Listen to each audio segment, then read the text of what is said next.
Hello. So this is my forgiveness part 2 video.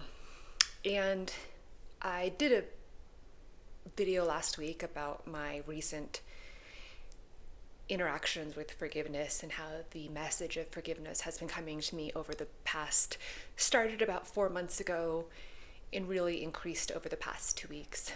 And I do recommend you watch that video, like I recommend you watch all my videos.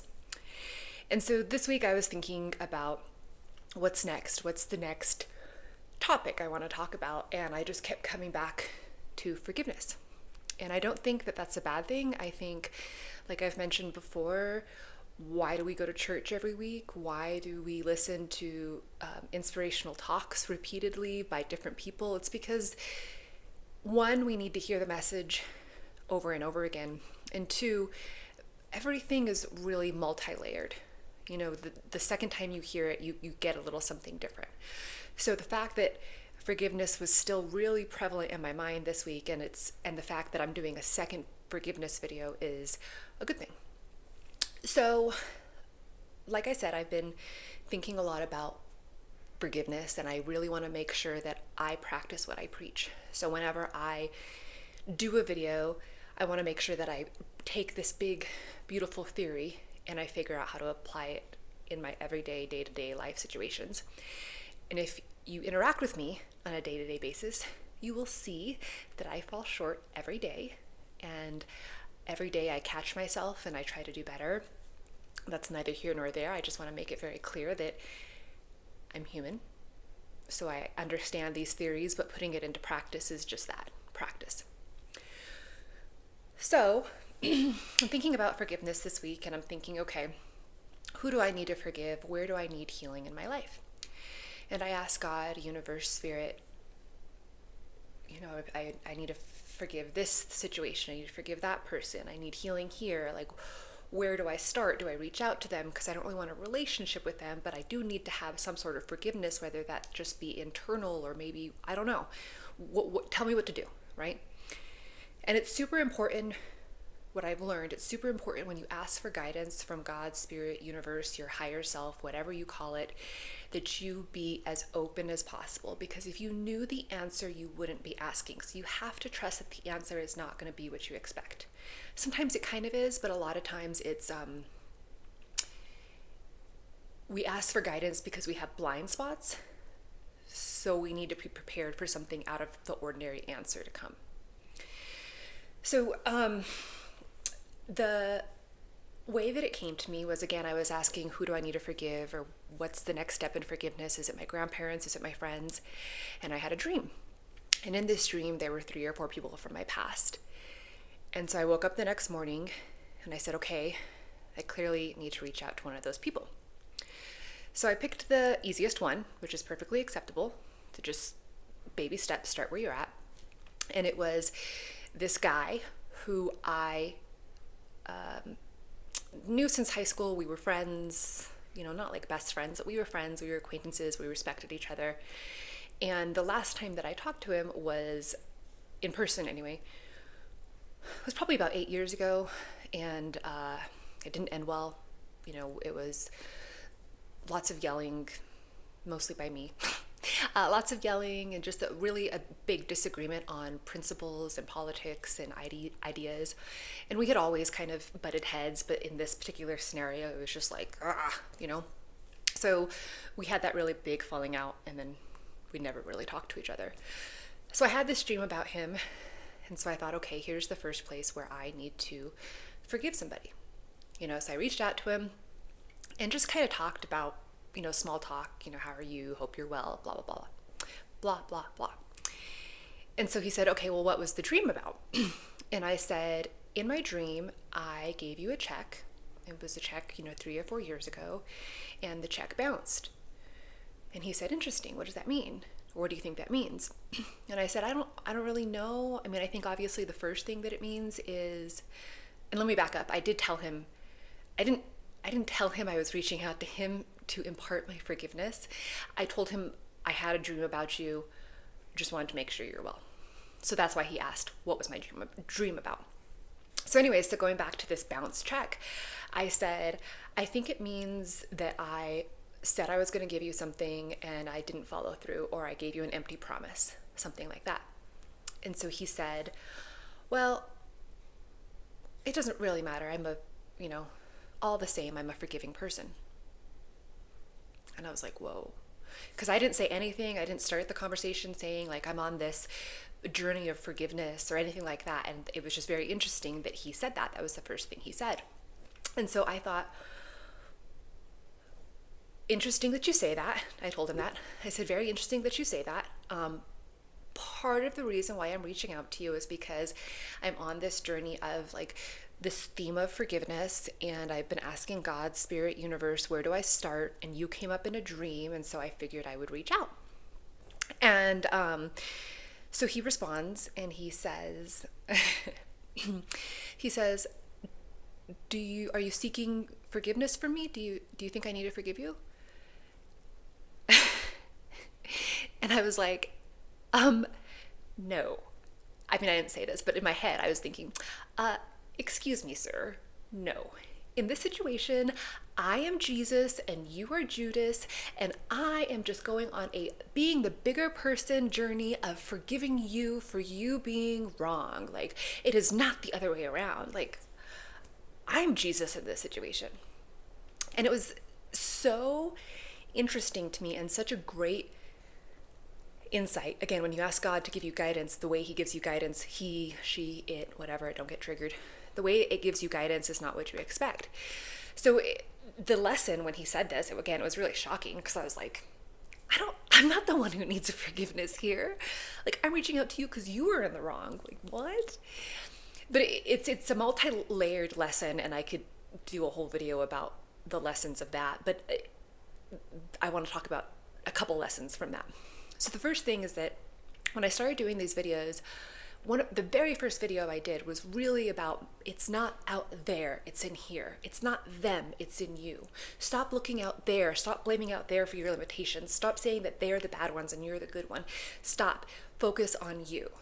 And as I continue to do these videos, I just worry that people are like, oh yeah, I totally agree with you because that person over there was doing this and they're so awful, and that person over there was doing this. And I always I worry because I want to say, no, this message is for you. Bring it back to your change, right? And it reminds me of, I've been thinking a lot about Jesus in the Bible and how people used to do this to him a lot too, do the same exact thing to him. For example, with the adulteress or the whore or whatever, they're like, Jesus, there's this whore and she's an adulteress and we should throw stones at her, right? Because it's wrong. And his first response was, look at yourself first. If you have never sinned, feel free. Do what you got to do. But if you have, which all of you have, then how about you take a step back and focus on yourself first, right? And he did it when they tried to go to him and say, Jesus, should we give taxes to the government? And he says, give to Caesar what is Caesar's, give to God what is God. Like, don't worry about the evil government that you see as evil. Just focus on your relationship with God and let everything flow from there. And he did this regularly, right? Everybody kind of wanted him to point out other people's sins, and he said, look at your own. So this is what this really reminded me of, is that in this situation, I was very much going into it, as much as I said I wasn't. I was going into it like being the superior, bigger, better person. I'm going to release you from, I'm going to let you stay in the hell and the wrongness that you are. If you watch my last video, you'll know what I'm talking about.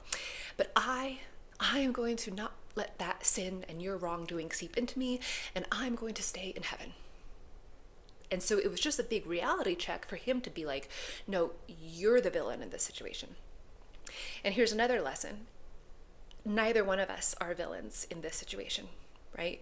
In this situation, we were just both humans. We both had told a different story about how the other one was wrong. And we both didn't necessarily handle it well. So I have to find a space for forgiving him and a space for forgiving me. And going back to the forgiveness isn't about feeling superior or inferior. Just because I'm forgiving me, it doesn't in any way negate that he was also wrong, right? So going back to the Jesus stories, just because Jesus said focus on yourself, he didn't say, and adultery is also okay. He didn't say that, right? So that's not the point. Like, the point isn't like you can never judge somebody, you can never see a wrong. The point is, like, first and foremost, let's fix it here. And if you go into quantum physics, fixing it here will fix it out there, but whatever. It's a whole other video. So anyway, when I had to do some self-reflection on where do I need forgiveness in this situation, it's not about making me feel inferior. So it's not about, oh my God, now I'm the villain. I was the one who did wrong. I spent all these years being so mad at him. It wasn't about bashing myself. It was just about, okay, where could I have done better, right? And so in this particular situation, I forgive myself for not being able to convey my opinions and the things that I know to be true in a respectful manner. I forgive him for being closed-minded, because he was, and that's okay to admit, he was closed-minded. I forgive him for being closed-minded. I forgive myself for being mad at myself for not being able to properly debate. I hate not being able to properly express myself, not being able to pull facts from my head in the middle of a argument, because I was kind of mad at, I wasn't able to get my point across. Just all these things, right? I forgive. And so I guess that's the first lesson, right? So it's not just about you going out and forgiving others. It's about where have I, even if it wasn't your intention, where do people think that I need forgiveness? What was my role in this? And how can I change? Because again, I've talked about how when you forgive somebody, it doesn't change them. It changes you because you don't embody the wrongdoing that they did.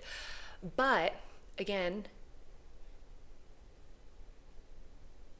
it also changes you because you see in yourself areas where you are wrong and you have control to change that. So by forgiving them, I can't change them. But one, I can prevent myself from becoming them. And two, I can change the parts in myself that in this situation weren't perfect. And it's so important, again, not to go to the superior or the inferior, because it's so important for me to look at, oh, here's a little humanity in me. Here's where I'm really human. Okay, how can I let the divine come into this area, this shortcoming of mine in this situation? Now, going back to villainizing people, which is very prevalent right now in the political world, which is just kind of a mirror showing us something deeper going on, because it happens in the political world where we villainize people, and it happens in the spiritual world. And in the political world, it's so interesting, kind of in this situation with this gentleman, is that I was telling a story where he was a villain, and he was telling a story where I was a villain. And in the political world, that's what's happening, right? I'm telling this big story, whether it be true or not, that the other side is the villain, and they're telling a story that I'm the villain, right? And I think we don't allow room for neither one of us are necessarily villains. We're both just trying to, and I don't want to give too much grace, right? Because you have to hold people accountable, but we're both just, let's get rid of that narrative, right? And I think it comes from fairy tales, to be perfectly honest, because when we were younger, there was always a good guy and a bad guy, and the bad guy always lost, and the bad guy either died or like went to prison or was like banished, and we never heard about them again, and we never cared about them again. And we've taken that story and we live it out in our everyday life. They're bad, they're evil, fuck them, I'm the good person, bye-bye. Okay, and don't get me wrong, there are situations where they are 99.9% wrong, and I do not expect you to take responsibility for something you should not take responsibility for. I think there are really good situations where you're completely innocent, and I think you should own that. But those are kind of extreme situations. In the day-to-day situations, like my dad used to always say, it takes two. Relationships take two. So where do I need to forgive them, and where do I need to be forgiven? Now, going back to villains,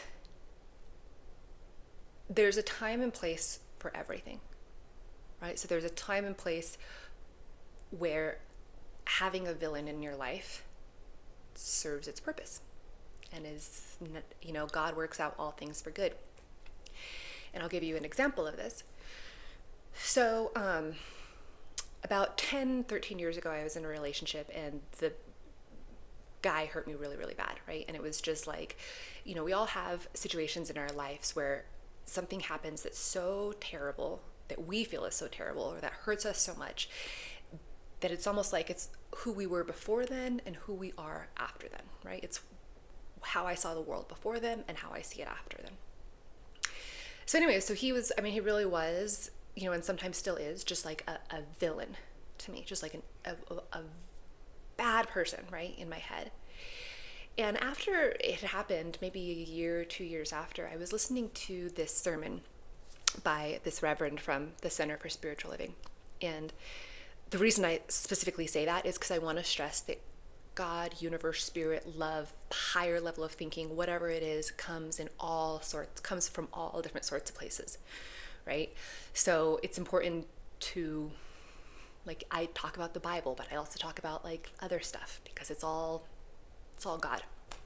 But anyways, so this reverend in her, can't remember if it was a he or her, doesn't matter. In their speech, they said, what if the villains in your life are actually the people who love you the most? And she said, imagine that before we were born, before we came into existence, these beings, these villains in your life, had a talk with God. And God said, I need X, Y, and Z for Noelle.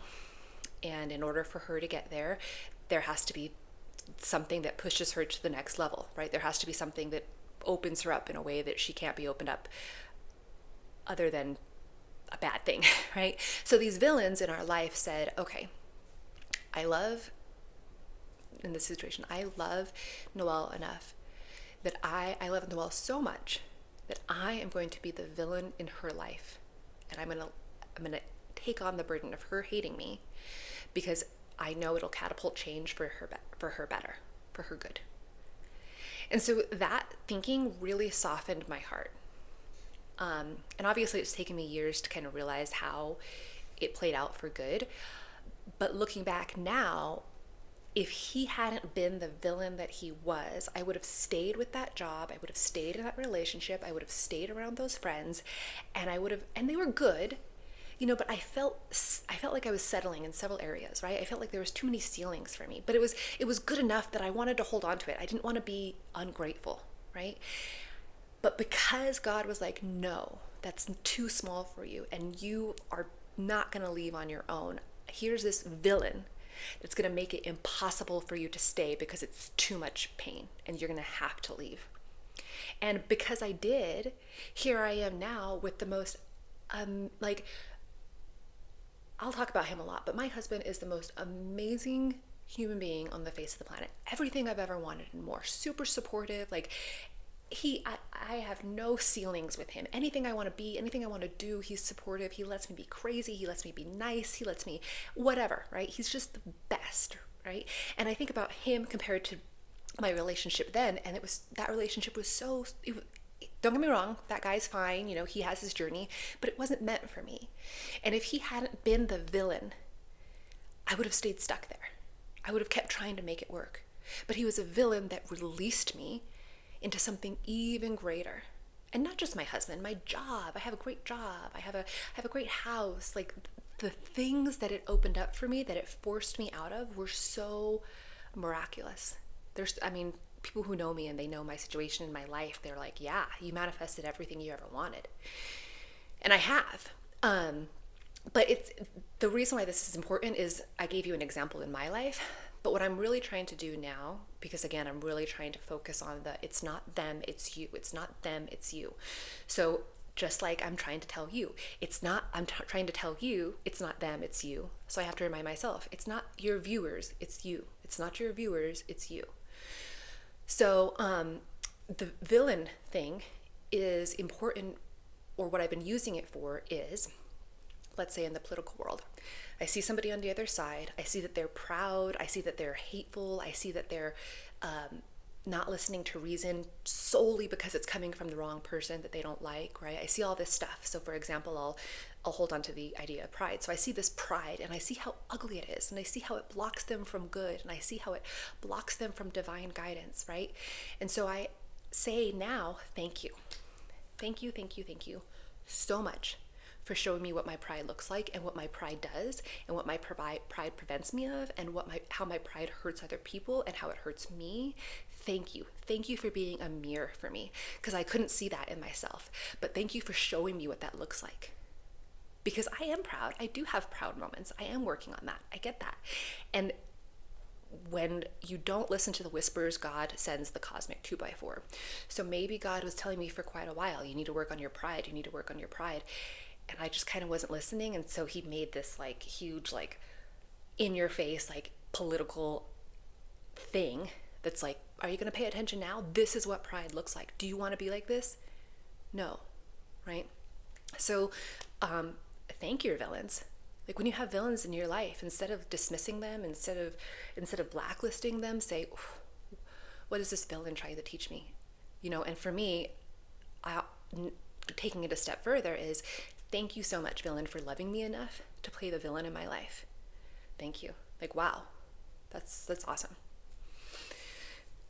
So, to summarize the video, forgiveness is about forgiving others, about not letting the hell that they are come into you. And it's also about finding areas in your life where you need forgiveness. And not letting that make you feel inferior and not letting that make you feel superior. It's all about just letting the divinity into your humanity. Where am I really being superhuman, and do I need a little divine intervention come in, right? And then the second thing is, it's not them, it's you. Jesus said this message is for you, not them, not that sinner, not the government, not the other side, not,